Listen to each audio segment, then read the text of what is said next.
Good morning friends. तो आज का टॉपिक है हमारा obtain the expression for amplitude of resultant wave produce due to superposition of two waves. अब इसका मतलब क्या है? केस जो 6 चैप्टर है इसमें हमें क्या पढ़ा है? ये डेरिवेशन है। हमें एक एक्सप्रेशन फाइंड करना है। Amplitude of resultant wave means what? दो वेव्स, फॉर एग्जांपल एक वेव्स है और यहाँ पे और एक वेव्स है। When both waves are superimposed with each other, जब दोनों waves आपस में मिलेंगे तो एक सिंगल वेव्स बनेगा। तो हमें ये जो रिजल्टेंट वेव, फॉर एग्जांपल ये जो पहला वेव है उसका डिस्प्लेसमेंट y1 लेता हूँ, दूसरा जो वेव है उसका डिस्प्लेसमेंट y2 लेता हूँ। अब जब दोनों मिलेंगे तो यहाँ पे क्या होगा? y1 plus y2 is equal to y। तो y is a resultant displacement of these two waves। तो हमें फाइंड आउट करना है। पर उस रिजल्टेंट वेव में हमें निकालना क्या है? Amplitude of resultant wave means resultant wave का हमें निकालना है एम्पलीट्यूड। अगर मैं कहूं इस वेव का एम्पलीट्यूड a1 रहेगा, दूसरे वेव का एम्पलीट्यूड क्या रहेगा? a2। जब दोनों साथ में मिल जाएंगे तो मैं बोल सकता हूं a1 plus a2। तो हमें रिजल्टेंट वेव का एम्पलीट्यूड निकालना है, ठीक है? उसके पहले बता दूं, ठीक है, दो कंडीशन लेना है। पहला, displacement of wave eight mean position.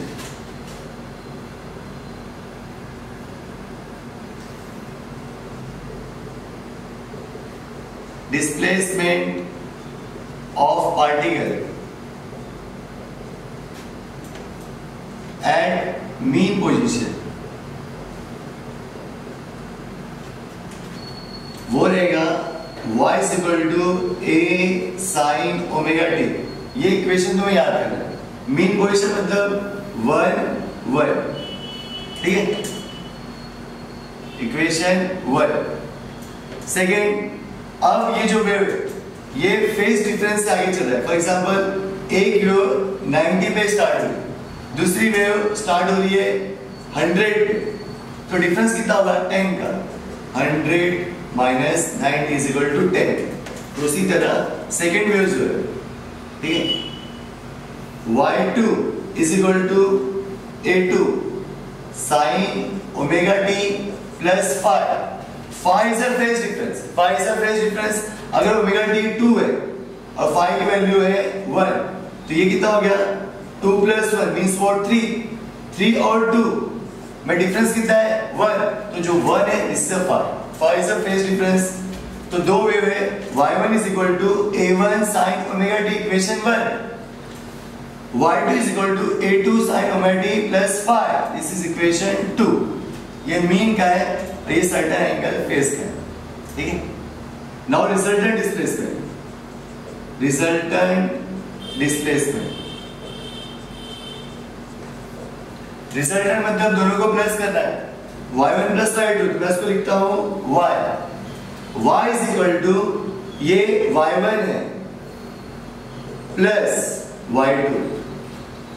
y is equal to, चलो y1 की वैल्यू इक्वेशन 1 में y1 की कीमत कितनी है? a1 sin ओमेगा t, यहां पे रख दो a1 sin ओमेगा t, बीच में क्या है? प्लस, तो प्लस y2 की कीमत कितनी है? a2 sin omega t plus phi. a2 sin omega t plus phi, okay? इसे एज इट इज रखना है।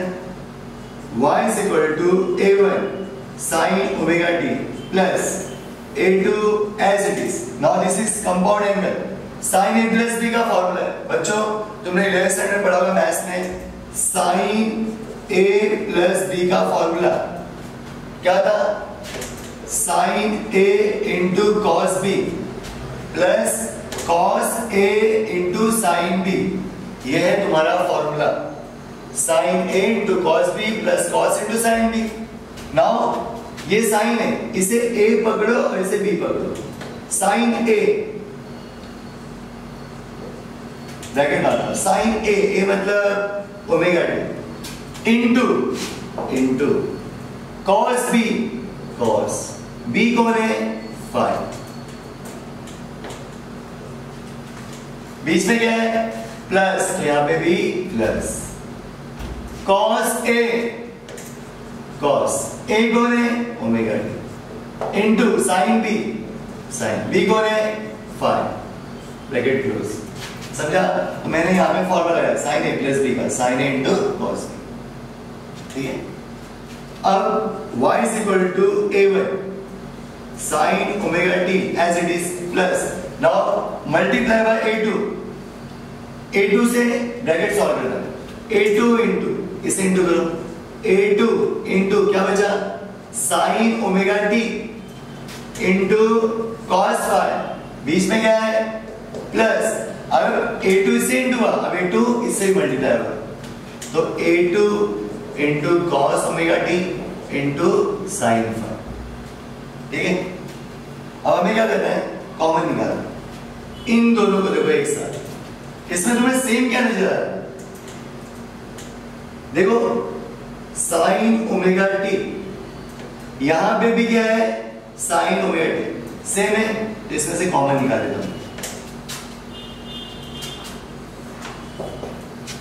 y इज इक्वल टू, दोनों में से कॉमन क्या निकलेगा, साइन ओमेगा टी, तो क्या बचा a1 प्लस a2 और बाजू में क्या है cos फाई, तो मैं लिखूंगा a1 प्लस a2 बाजू में cos फाई, दोनों में से मैंने कॉमन क्या निकाला, साइन ओमेगा टी, तो यहां पे लिख दो साइन ओमेगा टी बाहर आ गया, करेक्ट। बीच में क्या है प्लस, तो यहां पे लिखो प्लस, ये ऐसे इस रहेगा a2 cos omega t into sine phi, ठीक है। तो y is equal to a1 plus a2 cos phi into sine omega t plus a2 into sine phi बाजू में cos ओमेगा t। अब हमें क्या करना है कि ये जो फाई वाला एंगल है इसे कुछ मानना है, इजी करते हैं, तो एज्यूम या फिर put a1 plus a2 cos phi is equal to, इसे मैंने क्या माना, a1 a2 दो है, दोनों को मिलाएंगे तो एक बनेगा, तो इसमें a लेता हूं, रिजल्टेंट एम्पलीट्यूड a और cos फाई हो जाए cos थीटा, तो a1 plus a2 is equal to cos phi into cos phi is equal to क्या लिया मैंने, a cos थीटा, इसे बोल दो इक्वेशन 3। उसी तरह इसे भी कुछ मान लो, a2 sin phi is equal to a sin theta, equation 4। Now put कर दो ऊपर इक्वेशन में, therefore अब वो equation becomes y is equal to, इसकी वैल्यू क्या है a cos theta, इसकी वैल्यू a cos theta है, बाजू में कौन है sin ओमेगा t, चिपक के sin ओमेगा t, बीच में क्या है प्लस, तो प्लस, इसकी वैल्यू हमने क्या मानी, देखो यहाँ पे a sin थीटा, बाजू में कौन है cos ओमेगा t। चलो बच्चों बताओ मुझे इन दोनों में से कॉमन क्या निकलेगा, a कॉमन निकालो, y is equal to a बाहर आ गया, क्या बचा cos theta into sine omega t plus sine theta into cos omega t। देखो ये वही फॉर्मूला है, sine a into cos b plus cos a into sine b, इसको रीअरेंज कर दो, y is equal to a, मैं इसको लिखता हूं साइन ओमेगा t बाद में cos थीटा फिर cos ओमेगा t फिर साइन थीटा, अरेंज कर दिया। देखो अब कैसा दिख रहा है, sine a into cos b plus cos into sine b, अभी लिखा था फॉर्मूला क्या था, साइन a प्लस b, क्या था साइन, तो ये तुम्हारा a और ये b है, तो y is equal to a sine, a कौन है ओमेगा t, b कौन है थीटा, तो y is equal to a sin omega t। This is the expression for resultant displacement, not resultant amplitude। ये amplitude का expression नहीं है, ये displacement का है। तो this is the expression for resultant displacement of two waves। ठीक है, देख लो, इसका स्क्रीनशॉट ले लो। अब इसके आगे मैं बढ़ने वाला हूँ रिजल्टेंट एम्पलीट्यूड के ऊपर। ठीक है, स्टॉप मत देना। ठीक है, आगे बढ़े। अब मैं इसे रफ करता हूँ, फिर रिजल्टेंट एम्पलीट्यूड पे आता हूँ।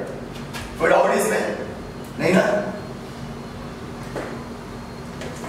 तो मैं इसे रफ करता हूँ, मुझे जगह चाहिए, इसलिए ये वाला मैंने मिटा दिया।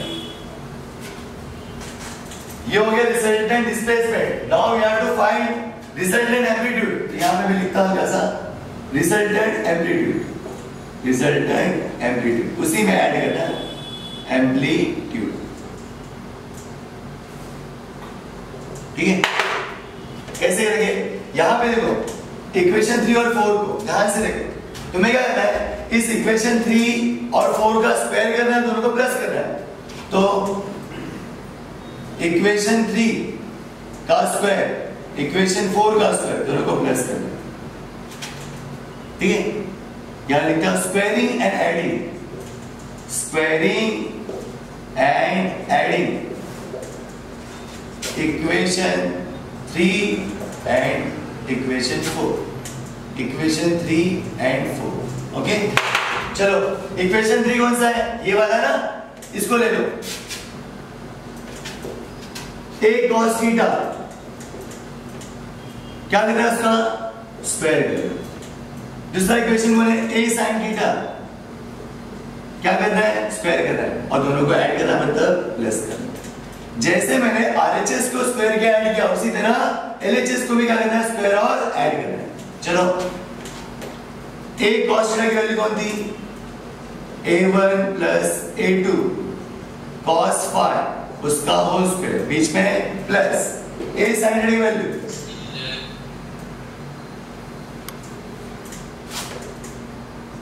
a2 sin फाई, उसका होल स्क्वायर ऐड कर दिया। ठीक है, अब मैं इसे सॉल्व करता हूं अच्छे से। चलो स्टार्ट करते हैं। इंटू a का स्क्वायर a स्क्वायर, cos का स्क्वायर cos स्क्वायर थीटा, बीच में प्लस a का स्क्वायर a स्क्वायर, sin का square sin square theta is equal to, लोग दो टर्म्स है, तुमने पढ़ा हुआ formula a plus b the whole square, हम 7th स्टैंडर्ड से पढ़ते आ रहे हैं। क्या था? a square plus 2ab plus b square, a square plus 2ab plus b square, ये फॉर्मूला यहाँ पे यूज करना है। a स्क्वायर मतलब a1 का स्क्वायर, बीच में प्लस प्लस 2 2, a मतलब a1, b मतलब ये पूरा a2 cos phi plus plus b का स्क्वायर मतलब ये b का स्क्वायर, a2 का स्क्वायर और cos स्क्वायर फाई, करेक्ट। बीच में क्या है? प्लस, तो यहाँ पे प्लस, फिर से a2 का स्क्वायर a2 स्क्वायर, sin का स्क्वायर sin स्क्वायर फाई। ठीक है, चलो ये दोनों में से कॉमन क्या निकलेगा? a स्क्वायर, तो बाहर निकालो, a स्क्वायर बाहर आ गया, क्या बचा? cos स्क्वायर थीटा, बीच में प्लस, यहां पे क्या बचा? sin square theta is equal to a1 square plus 2a1 a2 cos phi plus, ध्यान से देखो इन दोनों में क्या कॉमन दिख रहा है? a2 स्क्वायर कॉमन है, बाहर निकालो, तो a2 स्क्वायर बाहर आ गया, a2 स्क्वायर चला गया, क्या बचा? cos square phi, a2 square चला गया, क्या बचा? sin square phi. अब हमने एम्बिक फॉर्मूला पढ़ा था, sin square theta plus cos square theta is equal to कितना होता है? 1। ऐसा लिखो, या फिर cos square theta plus sin square theta is equal to 1। तो ऐसा रहेगा तो भी 1 होता है, ऐसा रहेगा तो भी 1। तो तुम ये मत सोचना सर पहले sin फिर cos प्लस है, चलता है, तो ये फॉर्मूला है। तो ध्यान से देखो, cos square theta plus sin square theta is equal to 1। यहां पे भी देखो cos square phi plus sin square phi is equal to 1, angle same होना चाहिए बस। ठीक है, तो इसकी वैल्यू 1 होगी, इसकी वैल्यू क्या होगी? 1। ये तुम्हारा फॉर्मूला है। Therefore a स्क्वायर, इसकी वैल्यू होगी 1 is equal to a1 square plus 2a1 a2 cos phi, बीच में प्लस a2 स्क्वायर, इसकी वैल्यू क्या होगी? 1।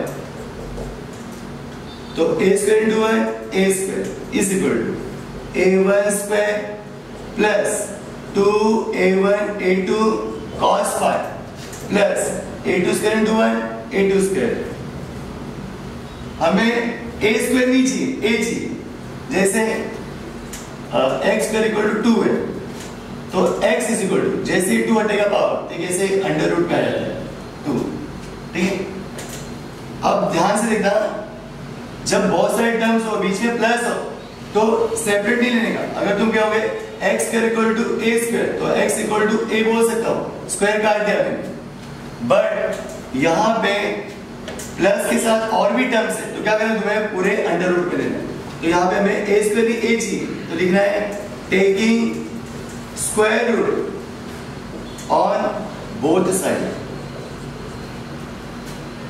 तो ए स्क्वायर का स्क्वायर चला गया ए, और ये पूरा अंडर रूट के अंदर क्या आएगा, a1 square 2a1 a2 cos phi plus a2 square.